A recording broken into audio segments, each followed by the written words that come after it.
제가 두려운 건 주님의 말씀을 지키지 못하는 거예요. 지금까지 거의 1년 반여, 1년 몇 개월, 1년 4개월 동안 쉰 것은 한 주 중에 한 3일 쉬었어요. 한 3일밖에는 쉬지 못했어요. 그리고 저는 다녀요. 돈 위해서 다니냐고요? 대부분 돈 거의 받지 않고 다녀요. 사례비요? 제가 필요한 만큼 없으면 받고 있으면 저는 안 받아요. 제가 받는 사례비는 대부분 놔두고 다녀요. 필요할 때는 제가 받아요. 명예요? 그런 것도 없어요. 우리 감리교회 목회자들 700여 명이 모인 곳에서도 저는 마음껏 할 만큼 했어요. 장로님들, 감리교회를 움직이고 있다는 감리교회들 전체 장로님들 1000몇백 명이 모인 그 집회에서요. 얼마 전이에요. 예배를 드리는데 장로님이 전화를 숙여서 받고 있더라고요. 도저히 너무나도 화가 났어요. 왜 다들 저렇게 살까? 밖에 나가보니 장사치들이 이 안마기를 파느라고 거기 15땡가 안마기를 놔두고 팔았어요. 성경을 팔고 뭐 별 잡상인들이 다 왔었어요. 장로들이 예배는 안 들어오고 거기서 덜덜덜덜거리고 안마들을 받고 앉아 있더라고요. 제가 소리를 질렀어요. 목사님들은 그런 얘기를 못해요. 장로님들에게 얘기하면 큰 불이익을 당하거든요. 우리 감리교회는 장로님들의 힘이나 목사님들의 힘이나 아니 오히려 장로님들의 힘이 커져가고 있어요. 소리 질렀어요. 저 장로가 전화 받고 있는 거 봐라. 저런 사람들을 장로로 뽑아서 이제 우리 감리교회는 망하게 됐다. 감독 선거할 때 돈을 서로 주고받고 10억을 써야 당선이 되고 장로들은 돈을 달라고 쫓아다니고 이 감리교회는 기독교는 세상에서도 그런 짓을 하면 교도소를 보내고 당선된 녀석들은 교도소로 다 보내는데 돈을 주고받으면 다 그렇게 되는데 어찌 우리는 이런 모습이냐. 이 썩은 더러운 것을 한강물을 꺾어다가 여기다가 처박지 않으면 우리는 다 망할 수밖에 없는 자들이라고 했어요. 지금은 마치 중세시대 같아요. 헌금을 강조하고 큰 교회를 짓고요. 그러면 성공한 목회자들이 돼요. 교인들은 떠받들어줘요. 100평이 넘는 집에서 살고 두 부부가 살며 뭐 40억, 60억짜리 집에서 살고요. 얼마나 참 기가 막힌지요. 부끄러워서 혼났어요.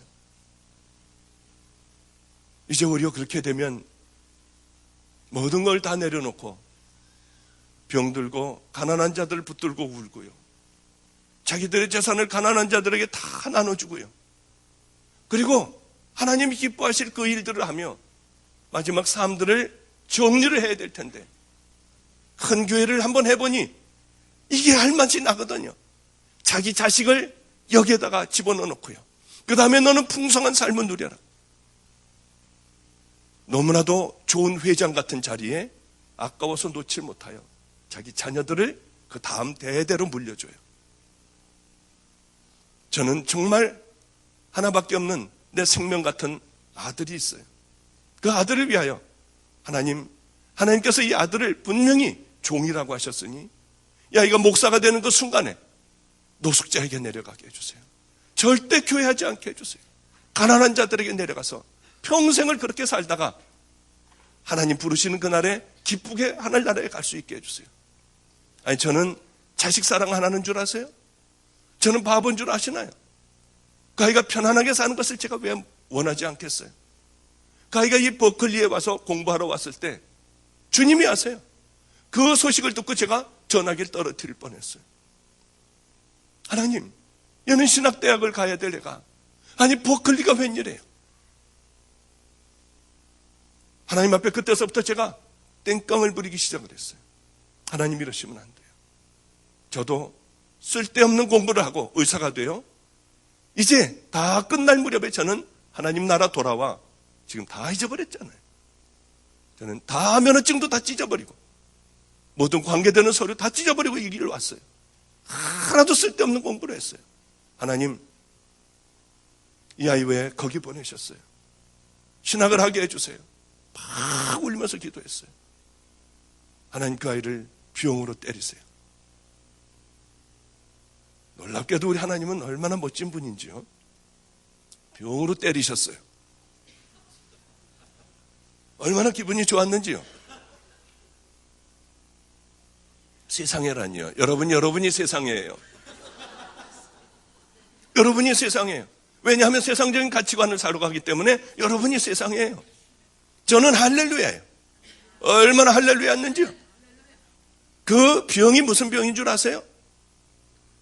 하나님은 머리도 좋아요. 하나님 때려도 살짝 때려주세요. 향수병에 걸렸더라고요. 정말이에요, 여러분. 그래서 이게 기숙사에서 밤낮 찔찔거리고 우는 거예요. 집에 가고 싶어서요. 우리 아버님이 저보고 밤낮 그랬거든요.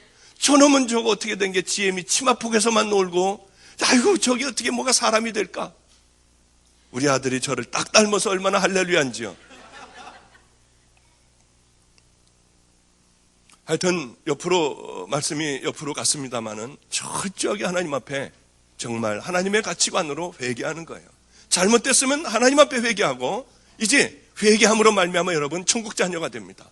다 준비하면서 천국만큼은 준비하지 못하는 미련한 여러분들, 이것도 설교 하나로 듣고 아무렇지도 않게 돌아가 여러분들에게 어쩌면 하나님께서 주신 이 귀한 기회를 다 잃어버리는 비참한 껍데기만 하나님의 자녀인, 그러나 하나님의 심판대 앞에 가서는 여러분들이 영원한 생명을 준비하지 못한 그 사실에 악을 쓰고 울어도 이미 시간은 지나버리고 하나님의 모든 심판은 끝나버린다고 하는 사실을 깨달으시고 이번 집회 기간 동안에 철저하게 회개하는 여러분들이 되시기를 바랍니다. 두 번째는요, 회개를 했으면은 회개로 끝나버리면 안 돼요. 성령님의 음성 들으려면 그렇게 힘든 거 아니에요. 다 들을 수 있어요. 여기 그것만 지키기만 하면 다 들을 수 있습니다. 두 번째는 성령님하고 친해지는 겁니다. 이 목사님을 처음 배웠을 때, 처음 뵈니까 참 어디 집회 가면 제일 힘든 게 저는 숙기가 없어요. 말을 뭐 그렇게 막 이렇게 아이고 할렐루야 반갑습니다. 아이고 어떻게 지내십니까? 이런 걸 잘 못해요. 어느 교회 가면은 저 같은 목사님이 계세요. 그러면 밥 먹을 때도 아무 말도 안 하는 거예요. 저도 그걸 못 하거든요. 근데 저보다 더한 목사님이 계시면은 끝날 때까지 뭐 밥 먹고 씻고 그다음에 멀뚱멀뚱 서로들 이상해가지고요. 그러고 있다가 그냥 집회 시간에 보자고 하고 그냥 헤어져요. 그런데 두 번째 만나면은 이게 같이 얘기를 많이 하니까 이 오자민 목사님이신가요? 예? 벤자민 목사님이요? 아니시군요. 죄송합니다. 죄송해요. 벤자민 목사님이요. 예? 오자가 들어갔었던 것 같은데. 예? 벤자민 오 목사님이요. 죄송해요. 맨 처음에 목사님을 만나 뵀을 때는, 좀 이렇게 친해지기가 좀 그랬어요. 좀 껄끄러웠어요. 그런데 앉아서 같이 얘기를 하면서 친해졌습니다. 오늘도 또 같이 만나 뵙고 점심을 같이 했어요. 이런 얘기 저런 얘기 둘이서 참 많은 얘기를 했어요. 이 얘기 저 얘기 했어요. 이제 목사님이 아까 그러셨다고 했잖아요. 여보 나는 목사도 아니야. 목사를 관둬야 될까 봐. 근데 사모님이요. 그런 관도 그랬다고 하셨잖아요. 저는 그 얘기 들을 때 얼른 생각난 게 정말 나는 결혼 안 하길 참 다행이다. 한 20년 저는 혼자 살고 있거든요. 정말 끝까지 혼자 살아야겠다고 하는 결단을 했어요. 괜히 농담입니다. 목사님하고 이렇게 이제 이렇게 친하게 이렇게 저렇게 얘기를 하다가 보니까 친해지는 거예요. 저도 제 얘기를 자꾸 하고 목사님도 목사님 얘기를 하시고요. 친해지더라고요. 그래서 여러분 성령님하고 친해져야 합니다. 그냥 친해지지도 않고 갑자기 이렇게 만나가지고 성령님에게 어느 날 뜬금없이 힘들 때 아이고 좀 어떻게 해주세요. 좀 나도 저 목사님 들은 거 듣게 해주세요. 그러면 헛것을 듣게 돼요. 왜냐하면 이분하고 친해져야 돼요. 자꾸 얘기를 해야 돼요. 설거지 하다가도요. 성령님 저요 오늘이요 아이고, 이 자식이 말을 안 들어가지고 이 고민이에요. 어떻게 좀 함께 좀 해결해 주세요. 뭔 문제 있을 때마다 그분하고 설거지하면서 운전하면서 일하면서 방바닥 쓸면서 그분하고 얘기를 하는 거예요. 자꾸 얘기를 하는 거예요. 친해지지 않으면은 그분도 어색해 하시거든요. 자꾸 얘기를 하는 거예요. 저는 이제 혼자 집에서 삽니다. 혼자, 이제 저희 방에서도 애들이 한 3명 정도가 같이 살아요. 제일 말 안 듣는 애. 제일 이게 좀 잘 만들어지지 않은 애. 맨 끝에서부터 3번째 아이까지 그렇게 해서 제 방에서 자요. 그리고 제가 밤에 잘 때마다 그 아이들 기도해주고 그 아이들하고 함께 얘기를 하면서 그러다가 이제 아이들이 일찍 잠에 골아 떨어져요. 그럼 저는 제 방에서 자면서 같이 그때서부터 대화가 시작이 돼요. 우리 교회 교인이 이상하게 이상한 물건을 하나를 저에게 2개를 줬어요. 하나는 좀 얇은 거, 긴 이 벽이에요. 또 하나는 왜 이렇게 벽에가 큰지 이만해요, 벽에가요. 또 하나는 퉁퉁한 비계를 큰 거를 줬어요. 그래, 얇은 거를 좀 이렇게 가느다란 것을 비고 자면 목이 이렇게 제껴지고요. 큰 거를 이렇게 펴보면 이게 잘 펴지지가 않아요. 이게 도대체 무슨 용도인가? 저는 그 용도를 몰랐어요, 잘요. 어느 날, 한 몇 개월 동안 그렇게 하나는 처박아 놓고요. 그냥 하나를, 이게 얇은 거를 하나를 갖고 이렇게 있다가 어느 날 저도 모르게 그걸 한번 이렇게 끌고 다리를 올려놔 봤더니 얼마나 편한지요. 이거구나. 그리고 이제 그 퉁퉁한 것도 한번 이렇게 안고서 다리를 올려놓으니 얼마나 편한지요. 이분이 배려가 있었던 것 같아요. 우리 교인의 배려요. 그저 이렇게 좀 날씬한 것을 좀 이렇게 원하면은 그걸 붙들고 자고 이 퉁퉁한 벽에 있으면은 그걸 붙들고 자라고 2개를 준 것 같아요. 하여튼 여지없이 이제는 그 정이 들어가지고 그거를 이제 그거 없이는 못 자요. 근데 저는 이렇게 큰 게 좋아가지고 이렇게 그거를 이렇게 붙들고 탁 하고 발을 올려놓으면 자동적으로 이제 밤에 그렇게 잠이 시작되면은 그때서부터 이제 중얼거리기 시작을 해요. 성령님, 이 교회에 정말 왔는데요. 나 어제는 그랬어요. 어제는 성령님, 왜 그렇게 도대체 왜 이렇게 입에 침이 말라서 수도 없이 그걸 마시면서 하게 했고요. 도대체 제가 약을 잘못 먹었나요? 하면 병이 걸려서 그랬나요? 이 사람들이 막 왔다 갔다 하고 어제는 굉장히 힘들었어요. 도대체 왜 그러셨어요? 저는 몸이 아프면서도 죽어라고 이제 캐나다에 가가지고 하루도 빠지지 않는 일정이 있는데 도대체 왜 그러셨어요? 그런 얘기를 해요. 이렇게 저렇게 얘기를 해요. 그러다가 저도 모르게 잠이 들거든요. 그럼 성령님하고 함께 자는 거예요. 거룩하신 하나님 아버지 그러지 않아요. 힘들었던 얘기, 저 여기 왔으니까 꼭 우리 아이들 다 책임져 주셔야 돼요. 사고 안 나게 해주세요. 제가 없어도 잘하게 해주세요. 그런저런 이제 얘기를 하다 저도 모르게 자는 거예요. 그 다음날 아침에 일어나면은 성령님, 저 지난밤에 잘 자게 해주셔서 감사해요. 오늘도 또 함께 해주세요. 이 베니 흰 목사님이 지금은 어떤지 모르지만은 그분의 책을 성령님 안녕하세요라는 책을 봤어요. 이분은 성령의 기름 부음을 받으셨더군요. 일어나면 성령님 안녕하세요 하고 인사를 한대요. 저는 다른 건 몰라도 이분은 성령님과 교통하는 분이다. 금방 알았어요. 왜냐하면 인사를 하고 그분하고 함께 대화를 하는 거예요. 이 사람은 틀림없다는 생각을 했어요. 제가 만난 그 하나님과 성령님도 전 대화를 해요. 이렇게 늘 대화를 해요. 좋은 거 있으면 좋은 자리에 앉으세요. 조금 나쁜 자리에 앉고 먼저 이것을 마시려고 하다가도 좋은 거면은요, 성령님 먼저 드세요. 그리고 제가 먹을게요. 그리고 기도는 저는 하나님 이거 감사합니다. 그것도 아니에요. 성령님 먼저 드세요. 그 다음에 제가 들을게요. 드셨어요? 그럼 제가 들게요. 아멘. 하고 제가 마셔요.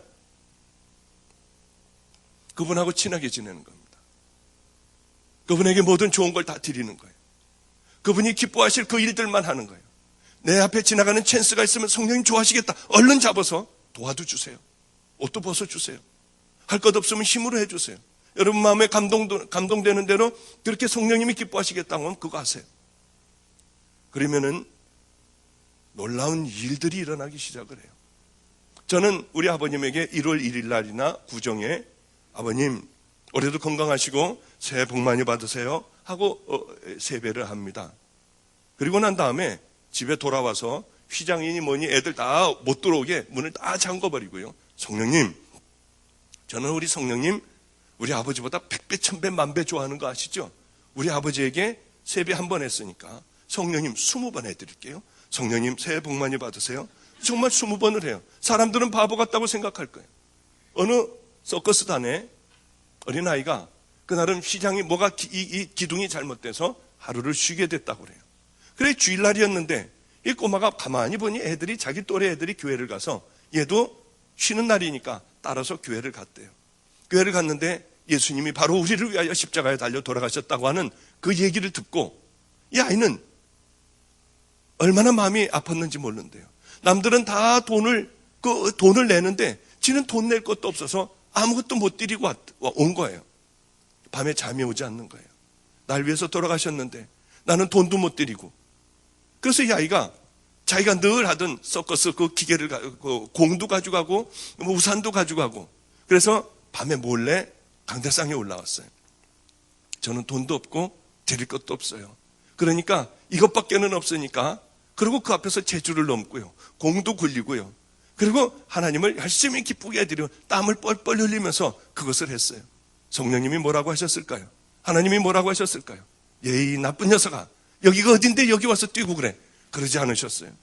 기뻐하시는 거예요. 어린아이 같은 신앙과 믿음을 하나님은 참 기뻐하세요. 여러분, 그래서 저는 그런 마음으로 해요. 너무 좋은 일이 일어날 때가 있어요. 애들이 공부를 잘할 때든지요. 애들이 정말 귀한 일을 하고 돌아왔을 때는 잠을 못 자겠는 거예요. 그러면 잠자다가도 성령님 제가 노래 하나 해드릴게요 하고 노래도 해드려요. 찬양도 해드려요. 이 친하게 지내는 거예요. 그분하고 모든 삶을 같이 하는 거예요. 그러면은요, 이분이 어느 날 말을 걸어오세요. 어느 날 내게 깜짝 놀랄 만한 말을 걸어오세요. 그리고 하나님의 말씀대로 작은 것서부터요, 어마어마한 큰 일을 원하지 않으세요. 하나님이 원하는 작은 것이요. 내가 생각하기에 우리 주님이 나를 보면서 뭘 제일 슬퍼하실까? 그걸 버리는 거예요. 그거하고 싸우는 거예요. 그러다 보면 어느 날이요, 그렇게 그냥 바보같이 사세요. 어느 날 깜짝 놀랄 정도로 하나님의 음성이 들려와요. 얼마나 신이 나는 줄 아세요? 그러면 들려오는데 어떤 사람은 이게 내 생각인가? 사탄이 주는 생각인가? 무언가 이걸 헷갈려요. 사탄은 여러분들에게 기도하라고 그러지 않으세요. 너 그렇게 살라고 하지 않으세요. 버리라고 하지 않으세요. 그걸 왜 구별을 못해요? 너무나 쉬워요. 어떤 사람들은요, 목사님 제가 지금 수퍼가 하나가 나왔는데 수퍼를 해야 되나요? 아니면 이 미장원이 나왔는데 내가 이 미용 기술이 있는데 이걸 해야 되나요? 이걸 물어보는 사람들이 참 많아요. 기도원을 하고 있으니까. 이렇게 바보 같은 질문이 어디가 있어요? 여러분, 무엇을 하려고 할 때요? 그런 거 신경 쓰지 마세요. 하나님은 여러분이 수포를 해야 되나, 미장원을 해야 되나, 얘를 뭘 하게 해줘야 될까? 이러는 분 아니에요. 그런 건 여러분이 마음대로 하세요. 어떤 걸 하면은 이가 많이 남고, 어떤 걸 하면은 주의를 잘 지킬까? 그저 이런 걸 보고요. 장사 돈 많이 남을 걸로 택하세요. 하나님이 관심 있는 것은 여러분이 수포를 하나 미장원 하느냐, 이게 중요한 게 아니라 네가 어느 곳에서 내 영광을 돌리며 살아가겠니? 그게 가장 중요한 거예요. 그렇습니다. 그렇게 살다가 보면, 그리고 어떻게 내가 살아가야 하는가? 하나님의 자녀로서 좀 열심히 살아가세요. 마태복음 5장, 6장, 7장 산상설교라고 하죠. 그걸 늘 읽으세요. 저는 하루도 빠지지 않고 그걸 늘 읽어요. 죽을 때까지 읽으려고 그래요. 그것이 내 마음속에 늘 묵상을 하고, 한 구절이라도요, 묵상을 하고 생각을 하는 거예요. 그러면 내 삶을 살다가 보면 죄가 내 앞에 탁 나를 이제 공격하기 시작을 해요. 그러면 어쩌면 그렇게 하나님의 말씀이 생각이 나는지요. 마태복음 5장, 6장, 7장에서 어쩌면 그렇게 생각이 나는지요. 이기고 지나갈 수가 있는 거예요. 늘 깨끗하게는 살 수 없지만은, 그러나 조금이라도 노력하며 살면은 성령님은 여지없이 우리에게 와요. 아이고, 나는 더러워서 안 올 거야. 천만에요. 성령님은 우리하고 얘기하고 싶어 어쩔 줄을 몰라 하는 분이에요. 당신의 뜻을 우리에게 꼭 얘기하기를 원하시는 분이에요. 한번 얘기를 듣기 시작을 하면은 생명을 걸게 돼요. 세상에 중요한 것이 아무것도 아니게 돼요. 자, 이제 여러분 아셨죠? 그걸 한번, 이 세 가지를 한번 열심히 하며, 그냥 왜 안 들리지? 이거 내가 지금 일주일이나 했는데 안 들리네, 그런 생각하지 마시고 여러분의 삶을 그렇게 아예 늘 그렇게 살아보십시오. 언젠가 성령님이 필요할 때 여러분의 마음의 문이 열려 그 음성을 분명히 들을 줄로 압니다. 그 음성은 틀림없어요. 그냥 기도하다가 어쩌다 기도하다가 뜬금없이 생각나는 걸 가지고 하나님의 음성이라고 얘기하지 마세요. 그건 다 틀려요. 대부분의 사람들이 그렇게 들어요. 그런데 주님은 마음으로 분명한 말씀을 하세요. 자, 이제 벌써 그렇게 하고 났더니 벌써 시간이 다 됐네요. 이건 한 10분 하려고 했는데 벌써 이만큼 많은 시간이 지났군요. 그래요. 제가 하나님을 만나자마자 제일 먼저 찾아간 분이 있습니다. 저희 할아버님이에요. 저희 할아버님은 제가 그렇게 목사가 되길 원하셨어요. 그렇게 종이 되길 원하셨어요. 그런데 저는 딴 길로 가고 담배 피고 술 먹고 그러고 돌아다니는 것이 할아버님에겐 가장 가슴이 아프셨어요. 가끔 가다가 둘이 앉아서 얘기를 하다 보면 너 그렇게 하면 안 되는데, 너 종의 길을 가야 하는데, 우리 집에 대를 이어야 하는데, 그럴 때마다 얼마나 신경질이 났는지요. 하나님을 만나고 할아버지 방 문을 두들겼어요. 우리 할아버님은 90세가 거의 다 되셔서 원고를 정리하고 계셨습니다. 저에게 반말도 안 하세요. 아이고 우리 장손 오셨나. 제가 할아버님은 너무 기가 막히게 하나님을 만나고 와서 할아버지 제가 하나님을 만났어요. 뭐야? 하면서 놓더니 저를 보고 어쩔 줄 몰라 하셨어요. 제가 종의 길을 갈 거예요. 이제 이 가정에 목사의 대를 이을 거예요. 할아버님, 하나님 감사합니다. 하나님 감사합니다. 할아버지가 우셨어요. 나이가 90이 다 돼가시면 눈물들이 없어져요. 소리만 그냥 하시죠. 그런데 할아버님은 눈물을 흘리셨어요. 일로 오라고 하셨어요. 제가 할아버지 앞에 무릎을 꿇자 할아버지는 저를 끌어안아 주셨는데 저는 할아버지가 크신 분인 줄 알았어요. 어쩌면 그렇게 어린아이같이 왜소한지요. 제게 제 살에 닿는 것은 다 뼈들 뿐이었어요. 배짱 말르셨어요. 얼마나 좋아하면서 우시면서 기도를 하시는지요. 하나님, 이 아이의 우리 집안에 내가 죽기 전에 우리 장손의 소원을 들어주셔서 감사해요. 우리 장손이 목사가 되게 해주시니 감사해요. 어떻게 이런 일을 내게 살아있는 동안 보게 하셨니? 그러면서 기도하시는데 이 아이는 꼭 성자의 길을 가게 해주세요. 그 기도를 하셨어요. 그리고는 저만 보기만 하면은 야, 이 목사 한 수 언제 봤나? 왜냐하면 우리 감리교회는 제가 제일 존경하는 분하고 함께 가서 감독님들 전체 감독님 있는 데서 무릎을 꿇으면은 우리 할아버님이 제일 존경하는 사람이 제 머리에 손을 얹고요. 그 다음에 전부 다들 손을 얹어 목사 안수식을 합니다. 할아버님은 그게 하고 싶으셨어요. 어려서부터 저를 위하여 기도하셨으니까요. 언제 목사 안수 받지? 할아버지 신학대학원 아직 가지도 않았어요. 일주일 후에 가면은 언제 목사 안수 받지? 할아버지 일주일 전에 물어보셨잖아요. 이제 얼마 있으면 목사 안수 받지? 할아버지 3년 남았어요. 할아버지 이제 1년 남았어요. 할아버님은 이 개고기를 잘 안 잡수셨어요. 내가 박전도사 안수하러 가려고 게장국도 내가 먹어요. 내가 하루에 30분씩 방배동 카페 골목을 다니며 전도했는데 이제는 내가 다리에 힘을 얻으려고 1시간씩이나 걸어서 전도를 해요. 우리 주님이 내가 박전도사 안수 받는데 가게 해주실 거야. 그러고 그렇게 뒷짐을 지고 왔다 갔다 하시면서 그런 얘기하실 때 참 눈물이 났어요. 어느 경우는 할아버지 이 달력을 보니 빨간 줄로 XXX표를 치셨어요. 봤더니 제가 안수 받을 날을 꼽고 계셨어요. 얼마나 남았니? 6개월 남았어요, 할아버지. 얼마나 남았니? 3개월 남았어요, 할아버지. 그때 저희 할아버님 연세는 95세였어요. 평생을 목회를 하신 분이고 이 성자의 삶을 사신 분이에요. 무소유로 사신 분이에요. 그런데 담도가 막히게 되셨습니다. 그래서 내시경으로 담도 수술을 하셨어요. 그러고 나서는 체력이 확 떨어지셨습니다. 제가 안수받기 6일 전이었어요.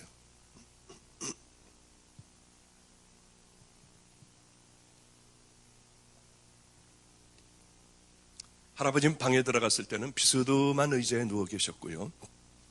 눈이 퉁퉁 부으셨고 얼굴도 부으셨어요. 손을 보니 손이 수북하게 부어 있었어요. 다리를 보니 다리가 퉁퉁 부어 계셨어요. 이제 정신이 오락가락하고 계셨어요. 이제는 더 이상 미뤄서는 안 되겠는지 손가락을 까딱까딱하며 아래를 가리켜서 맨 처음에 무슨 말씀인가 하다가 안수를 해주시려고 하는구나 하고 얼른 가서 무릎을 꿇고 무릎을 꿇었습니다. 할아버님은 머리에 손을 얹으셨어요. 뭐라고 얘기하신지 모르는데 콧소리였습니다. 이렇게 콧소리를 하시더니 마지막에 분명히 제가 알아들은 말씀은 성자라는 말씀 한마디밖에는 알아듣질 못했습니다. 그리고 일어났어요. 이 할아버님에게 평생을 목회를 한 할아버님, 이제 저는 6일 후면은 목사 한수를 받게 돼요. 할아버지, 어떻게 해야 이 목사의 길을, 저도 알지 못하는 이 길이에요. 어떻게 가면 돼요? 꼭 한마디만 말씀 좀 해주세요. 아무도 없었어요. 할아버님은 갑자기 막 움직이셨어요. 이렇게 일어나려고 하는데 일어나지지도 않고요, 막 뻐둥거리셨어요. 그 얼른 이 스펀지 그 벽에를 갖다가 할아버님 뒤에다 이렇게 좀 해드렸습니다. 해드리자 놀라운 말씀을 하셨어요. 다 알아들을 수 있도록 말씀을 하셨어요. 그 후에 8시간 후에 돌아가셨어요. 놀라운 말씀이셨어요. 다 알고 있는 말씀이었어요. 성경에 있는 말씀이에요. 사랑할 수 없는 것을 사랑해라. 용서할 수 없는 것을 용서해라. 제일 천한 낮은 곳에서 섬겨라. 변명하고 살지 말아라. 그 네 말씀이셨어요. 돌아가시기 전에 이 꼭 해주고 싶은 그 말씀을 어쩌면 그렇게 또박또박 말씀을 하시는지요. 그리고는 나를 들어 침대에 뉘어달라고 했어요. 아이고, 얼마나 가벼운지요. 뼈와 가죽만 남아 있으셨어요. 이렇게 뉘어드렸더니 나를 벽을 보게 밀어달래요. 이제 세상을 안 보겠대요. 그래서 벽 쪽으로 밀어드리고 조용히 계셔서 저는 안성으로 고난의 현장으로 다시 왔습니다. 얼마 안 있다가 전화가 왔어요. 다시 또 가봤더니 소천을 하셨더라고요. 제가 재작년에 플러싱, 뉴욕의 플러싱 제일교회인가요? 감리교회 그곳에 집회를 가게 됐습니다. 거기에 제 사촌 동생 녀석이 여기서 신학대학에서 박사학위를 받고 거기 부목사로 있었습니다. 얼마나 감격스러운지요. 근데 어떤 한 타임에 새벽기도 시간이었나? 낮이었나요? 우리 우영이가 사회를 보고 제가 거기 강사로 간 거예요. 얼마나 기가 막혔는지. 이 아이가 저를 얘기해서 저는 거기 간 거 아니에요. 거기서 가서 설교를 하는데 눈물이 얼마나 나는지요. 할아버지가 그렇게 보고 싶더라고요. 우리 이 할아버지가 우리 이 둘을 보면서 얼마나 기뻐하실까. 이 모습을 봤어야 하는데 정말 꼭 보여드리고 싶더라고요. 거지같이 살고 담배 냄새 풍기고 술 냄새 풍기며 할아버지 앞에 가서 있으면은요, 숨을 안 쉬고 있으면은요, 할아버지는 벌써 냄새를 맡고 괴로워하셨어요. 그러던 세상에 살던 제가 할아버지의 평생의 기도의 소원대로 종이 되어 그곳에서 사촌 동생과 함께 제일 할아버지가 또 사랑하셨던 그 아이와 함께 집회를 하는 이 모습을 보여드렸으면 얼마나 좋을까 하는 생각이 얼마나 많이 들었는지. 왜 이렇게 할아버지 말씀대로 살려고 하는데 안 되든지요. 정말 그렇게 안 되더라고요. 좀 똑바로 해보려고 하는데 그렇게 안 되더라고요. 안성에서 그러고 이제 할아버님이 돌아가셔서 안성에 이렇게 다시 내려와서 살게 됐습니다. 그 말씀을 꼭 마음에 심고 평생을 내가 담고 살아가야겠다. 근데 어느 여자아이가 있었습니다. 초등학교 6학년짜리 아이였어요.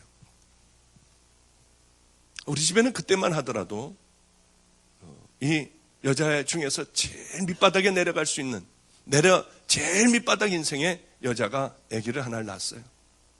그래서 여기저기 여기에도 버리고 거기서 못 기르고 여기도 주고요 저기도 주고 하다가 어린아이 4살짜리를 저에게 데리고 왔어요.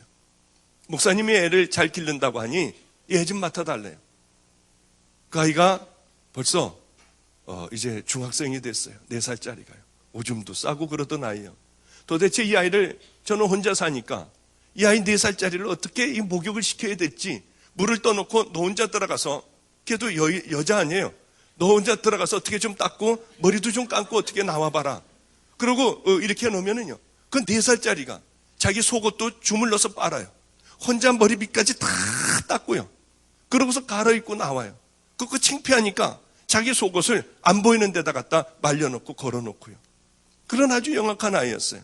그 아이가 벌써 이제 중학교 1학년이 됐어요. 이 교인 중에 한 분이 저희 교회에 오셔서 우리를 중국집에 가서 우리 집 아이들을 전부 짜장면을 사주셨습니다. 오늘 그런 말씀을 하시더군요. 그 아이 수빈이는 어떻게 됐나요? 목사님을 너무 잘 챙겨주더래요. 제 옆에 와서 물도 따라주고요. 목사님은 고기 못 드시니까 야채를 드려야 된다고 하고, 그렇게 정말 아주 다 귀한 아이예요. 그런데 그 중에 4살짜리하고 살고 있었고, 또 보니까 초등학교 6학년짜리 하나가 그렇게 우울하게 살고 있는 우울한 아이가 있었습니다. 너 일로 와봐라.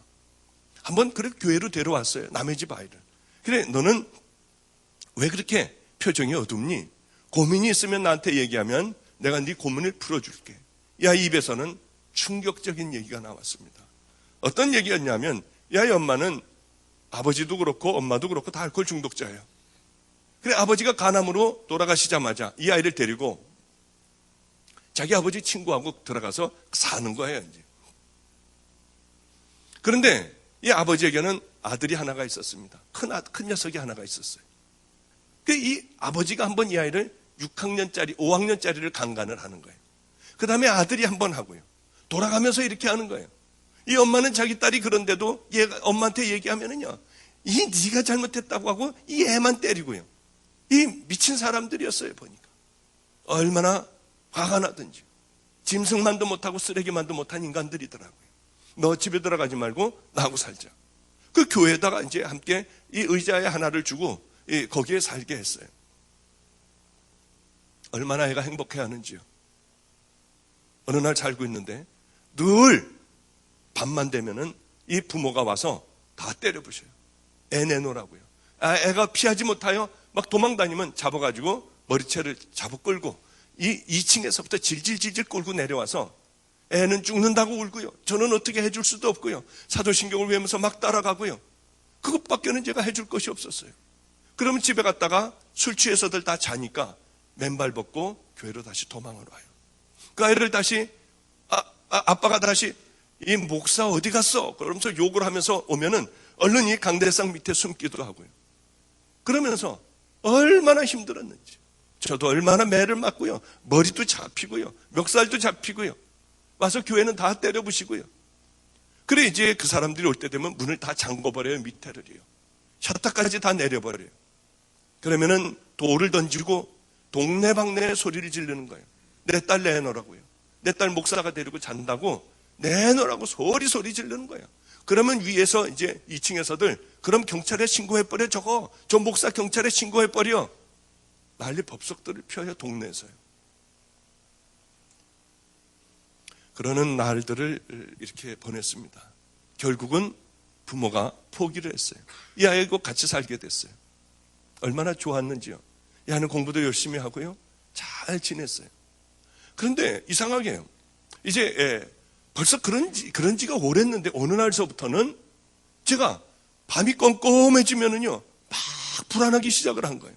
차를 타고 가다가도 이 날씨가 이 밤이 이렇게 좀 해가 넘어갈 때쯤 되면은요. 막 불안해가지고 어쩔 줄을 몰라서 차를 세워놓고 저도 모르게 어쩔 줄을 몰라 하는 거예요. 왜 그런지를 모르겠었어요. 이상하더라고요. 왜 이런 병이, 내가 정신병이 걸렸나? 알고 봤더니 주님, 성령님, 저는 도대체 왜 이렇게 불안해요?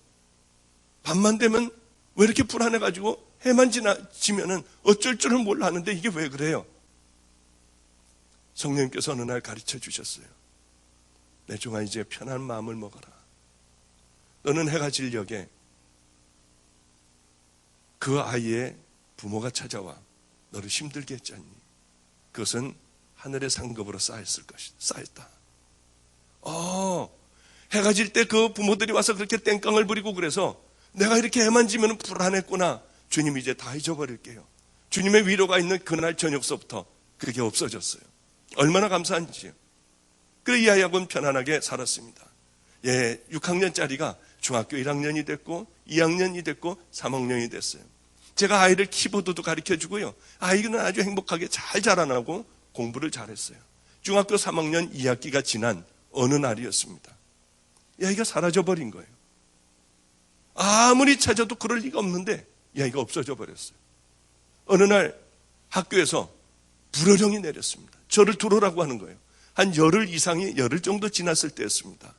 가봤더니 교장실에 교장, 교감, 무슨 양호 선생님, 담임 선생님 잔뜩들 있었어요. 저를 벌레 본 듯 했어요. 왜 그런지 저는 몰랐습니다. 그랬더니 가서 있었더니 애가 애를 이렇게 키웠네요. 저는 할 말이 없었어요. 그 아이가 병들었대요. 그래, 애가 성병 걸린 거 아니에요. 애가 유방이 다 터지려고 하는 것 아니에요. 다 지 책임 아니에요. 그래서 죄송합니다. 죄송합니다. 그랬더니 그 아이를 데려오래요. 데려왔는데 이 아이는 머리는 부스스하고요. 머리를 푹 숙이고 울고 있었어요. 너 아프니? 우리 병원 가자고. 그리고 죄송하다고 인사하고 그 아이를 데리고 나오는 제 뒤에다 몹쓸 소리를 했어요. 뒤로 돌아서서 뭐라고 할까 하다가 꾹 참고 그 아이를 데리고 왔어요. 너 아프면 병원 가야지. 그동안 어디 가 있었니? 그리고 이제 병원을 데려갔어요. 다 치료가 됐어요. 아마 한 일주일 치료를 받았나요? 여기도 다 짤 것 째고 성병도 전부 다 치료를 받았어요. 저는 왜 그런지 이미 소식을 들어 알고 있었습니다. 이 아이가 학교에서 나오다가 그 오빠가 군대를 갔는데 군대에 갔다가 휴가 나온 오빠하고 만났어요. 그런데 이상하게 오빠 품이 그리워지더라는 거예요. 그렇게 죽이고 싶었는데 그날은 왠지 모르게 그렇게 그 마음이 들었대요. 그래 오빠하고 휴가 나온 오빠하고 열흘간을 아이가 같이 지냈어요. 그러면서 성병이 걸렸고 이렇게 유방이 막 곪고 그랬던 모양이에요 아마. 얘가 우리 집에는 다시 들어올 수는 없고 무섭고 막 냄새는 나고 어쩔 줄 몰라 하다가 양호 선생님을 찾아갔습니다. 그러니까 상담을 했어요. 양호 선생님이 보니 이 지경이거든요. 너 누가 그랬어? 이거 누가 이렇게 했어? 목사님이 그랬다고 그랬어요.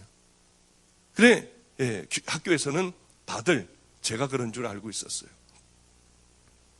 이제 치료가 다 끝나는 날, 이 아이 손을 붙들고 기도를 했어요. 하나님 감사하다. 그지? 너를 깨끗하게 치료해 주신 하나님 은혜 정말 감사하다. 우리 기도하자. 그리고 손을 붙잡고 제가 기도했어요. 하나님, 이 아이가 이제 옛날에 하나님을 사랑했던 그 마음으로 돌려주세요. 하나님, 꼭 이제는 다 깨끗하게 치료해서 병균이 죽은 것 같이 하나님 이제는 우리 주님 안에서 옛날에 사랑하던 그 주님의 아이로 다시 태어나게 해주세요. 그러고 기도를 했는데 애가 막 울어요. 왜 저보고 가만히 있었니? 괜찮아. 너는 이제 조금 있으면 중학교 졸업하냐? 그리고 고등학교는 딴 데로 가잖아. 그러니까 네가 애들하고 돌아다니며 이 애들하고 노느라고 이렇게 됐다고 하면 너 창피해서 학교 못 다니잖아. 그러니까 내가 너를 데리고 있는 목사가 강제로 너를 어떻게 했다고 해서 네가 그 병에 걸렸다고 하면 너 창피하지 않잖아. 염려하지 말고 저 몇 개월 안 남았으니까 그냥 그렇게 다녀라. 얘가 막 우는 거예요. 그런데 학교로 뛰어갔어요. 얘가. 뛰어가가지고 이 얘기를 다 한 거예요. 오빠가 사실 이렇게 했고요. 우리 목사님은 아무 죄도 없는데 목사님하고 병원 가서 다 치료하고 났는데 그냥 목사님이 한 걸로 해라. 그래야지 네가 창피하지 않느냐. 이걸 양호 선생님에게 얘기를 했어요. 양호 선생님이 선생님들에게 다 얘기하고 교장 선생님에게 얘기했어요. 저를 경찰서에 저기해서 저를 잡아간다고 했어요. 그런데 이분들이 또요, 죽일 놈 살릴 놈 하다가 세상에 이런 사람이 어디 있느냐고 자기네들끼리 또 막 별 얘기들을 다 하는 거예요. 죽였다가 살렸다 저는 입 다물고 가만히 있었어요. 이 교회에서 나올 때 되면은 2층에서 문이 열리고 저놈이야 저놈, 저 목사야 저 목사. 얼마나 창피한지요. 걔네 부모가 와가지고 소리 질렀기 때문에. 우리 교회는 안성초등학교 후문 쪽에 있었습니다. 골목이에요. 거기에는 문방구가 하나가 있어요. 그 문방구 아저씨가 나무 의자에 이렇게 앉아있다가 제가 지나가면 쏙 들어가요. 자기 부인을 불러와요. 저 자식이래요. 저 자식이. 그게 다 들리는 거예요. 들어가서 볼펜 한 자루라도 사면서 내가 그런 거 아니에요. 내가 그런 게 아니라 쟤네 아버지가 그랬어요. 얘기해주고 싶었어요. 그럼 주님이 아시면 되지 뭐. 주님만 아시면 되지 뭐. 저 사람들은 그래봐야 소용없지. 우리 주님은 아시죠? 주님은 제가 안 그런 거 아시죠? 그리고 거기를 창피해서 지나가. 이 밤이 일찍은 못 따라가겠는 거예요. 문방구가 문이 닫아야 그 앞으로 지나갈 수가 있거든요. 문방구가 닫을 때까지 밖에서 있다가 창피하니까요. 그러고서 몰래 들어가기도 했어요. 학교에 그 소문이 선생님들 사이에 퍼졌고, 이 선생님들이 다른 선생님을 만날 때 제 얘기를 했어요. 또 다른 교회에서 다른 학교 선생님들이 자기 목사님에게 얘기했고요. 이 삽시간에 평택과 안성에서 저는 유명해졌어요. 사람들이 저를 보러 찾아오기도 했어요. 얼마나 무서웠는지요. 목사님들이 전화도 하고요. 지금 이렇게 많은 시간이 지나간 후에 제가 가만히 생각을 해봐요. 정말 변명 안 했어요. 제가 안 했다고 안 하고 그냥 주님 알아주시면 된다고 생각을 했어요. 많은 세월이 지나고 난 다음에 정말 사랑할 수 없는 것을 사랑하니 하나님의 은혜로 이렇게 하나님께서 다 봤다고 하셨어요. 또 변명하고 싶어도 정말 내가 안 그랬다고 하고 싶었어요. 너무나도 답답하고 억울해서 잠도 못 잤어요. 그러나 주님만 아시면 되지 뭐. 했더니 주님은 놀랍게도 그 사건을 통하여 저를 유명하게 만들어주셨어요. 성자도 아니고 아무것도 아닌 저를 사람들이 입에서는 세상에 그런 사람이 어디가 있어. 아니 저건 만들어낸 얘기일 거야. 사람들끼리 서로들 그런 얘기들을 했어요. 그런 얘기 이제 지금까지 이렇게 와서는 할아버지가 얼마나 보고 싶은지요. 정말 왜 그렇게 그분은 몇십 년간을 이 95세가 될 때까지 목회를 하시고 귀한 것을 깨달으셨구나. 그것은 딴 얘기가 아니에요. 우리 예수님께서 제일 우리를 사랑하는 우리에게 주신 말씀들이에요. 사람들은 왜 이렇게 바보 같은지요. 사람들은 왜 이렇게 어리석은지요. 교회에서 조금만 억울한 일만 귀에 들리기만 하면 가서 따지기 시작을 해요. 마음의 상처를 받아요. 그럴 수가 있냐는 거예요. 요즘 오죽한 하나님의 자녀 같으면은 주님을 위하여 억울한 얘기 한마디도 안 들으려고 하겠어요. 주님은 우리를 위하여 십자가를 지셨어요. 그럼에도 불구하고 우리는 이 영광만 얻으려고 했지 십자가 지는 일은 아무도 하려고 하지 않아요. 결단코 우리에게는 영광이라는 것은 있을 수가 없어요. 십자가가 있기에 부활의 영광도 우리에게 있는 것 아니겠습니까? 여러분 이제는 생각을 바꾸세요. 가치관을 바꾸세요. 주님을 위하여 나는 고난을 받겠다. 주님을 위하여 교회에서도 억울한 일 당해도 나는 입 다물고 있겠다. 그동안 내가 잘못한 거 있으면은요, 여러분 오늘 이 시간을 통하여 회개하세요. 그럼 여러분은 오늘을 통하여 바로 이 시간을 통하여 하나님의 자녀가 되는 거예요. 이번 주일에 제가 이제 오면서 우리 교회에 강사를 제가 없는 동안에 누구를 청빙을 할까? 주님, 꼭 제가 없는 동안에 제가 못 주는 것을 우리 교인들에게 마음껏 줄 수 있는 그 강사를 반드시 그 사람을 보내주세요. 그리고 기도하며 저는 가슴 두근거리면서 기다렸어요. 과연 이 사람이 누굴까? 하나님의 사람, 이 사람이 누굴까? 제가 기도를 오래 했거든요. 꼭 그 사람이야, 하나님. 그 사람 아니면 안 돼요. 제가 존경할 수 있고 그분의 삶을 따라 살 수 있는 그분을 보내주세요. 제가 그렇게 기도를 했어요. 우리 주님은 그렇게 하신다고 하셨어요. 누굴까? 어느 분일까? 그리고 여러 사람들에게 부탁을 했어요. 저는 바빠서 제 일을 보느라고 우리 아이들에게 부탁을 해놨습니다. 누구를 모셔야 될까? 기도하며 한번 선정을 해보자. 몇 명이 쭉 올라왔어요. 가능한 분이요. 주일날 설교 쓱 보다 보는데 제 눈에 확 들어오는 이름이 하나가 있었습니다. 이삭 목사님. 그분에게 얼른 전화를 걸라고 했어요. 이분은 1년 내내 시간이 없는 분이지만 유일하게 이번 이 돌아오는 주일이요. 그 주일날 시간이 있다고 하셨어요. 그분의 얘기를 제가 잠깐 하겠습니다. 여러분들 잘 아실 거예요. 미국 시민권을 가지고 있는 그 목사님이시니까요. 목사님 아시네요. 그죠? 이삭 선교사님이요. 그분을 제가 한번 만나게 됐어요. 뵙게 됐어요. 이분이 얘기해 주는데 충격이었습니다. 이분은 북한에서 이북 사람이에요. 다 건너왔는데 이 교회에 오셨었습니까? 그렇군요. 이분이 다 이렇게 한국에 나오게 됐어요. 피란을 나왔습니다. 그러면서도 교회를 섬기는 거예요. 돈이 아무것도 없는 너무나도 가난한 가정이었기 때문에 목사님이 굶고 있는 걸 보고 이 적십자병원인가 어디 가서 자기 피를 팔아서 목사님의 쌀을 사다 드리는 거예요. 계속. 그리고는 교회 건축을 위하여 이 눈 하나를 팔려고 병원에 갔더니 눈을 안 받겠다고 하더래요. 그래서 눈을 살 수 있는 사람들을 찾기 시작을 했어요. 이 아들에게 이삭이라고 하는 아들에게 어머니가 유언을 하셨습니다. 넌 북한 땅에 꼭 복음을 전해야 된다. 그러기 위해서는 너는 미국을 가야 한다.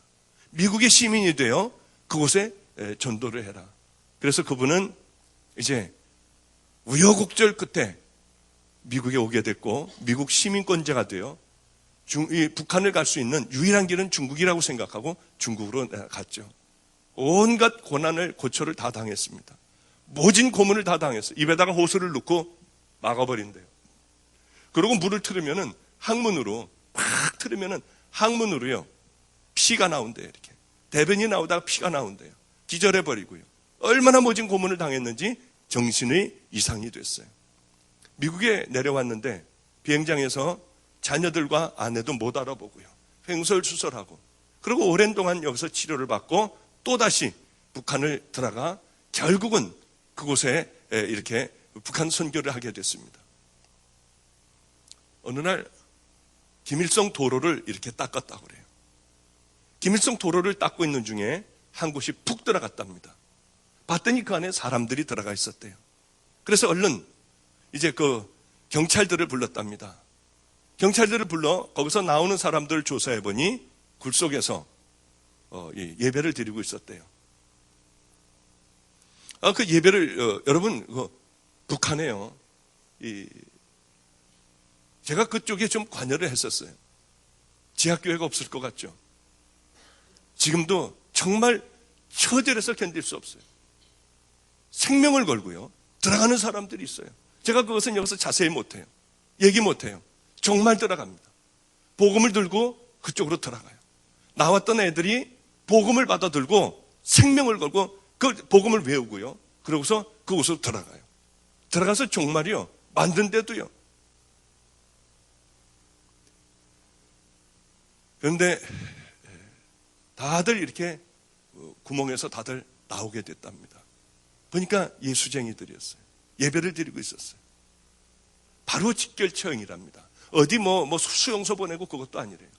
그래서 이제 바로 마을 사람들 다 불러 모으고 밧줄을 이렇게 메고 의자를 갖다 놨대요. 어린애에서부터 이 지도자까지 다 있었답니다.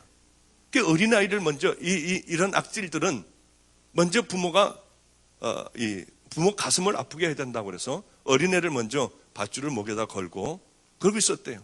근데 엄마 무섭다고 애가 막 소리를 질르더래요. 조금 있으면은 이제 너 천국 가자니.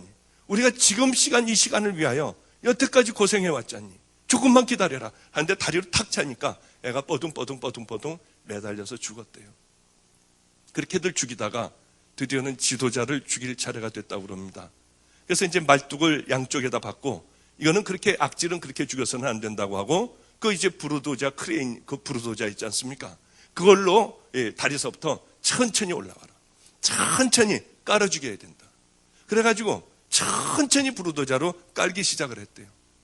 근데 다리 쪽으로 이렇게 다리를 지나가니까 이 지도자가 아글아글 쓰더래요. 얼마나 아프겠습니까? 뭐 기도나 제대로 나오겠어요, 거기. 악을 쓰고 오는데, 무릎까지 오는데요, 아글아글 쓰더래요. 천천히 일부러들 웃으면서 천천히 그 부르도자를 밀고 왔답니다.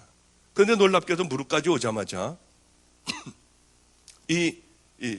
저기가 찬양을 하더라는 거예요. 아까 여러분들 그 찬양을 들으면서, 아, 우리 교회에 이번 주에 오시는 이삭 선교사님 말씀이구나.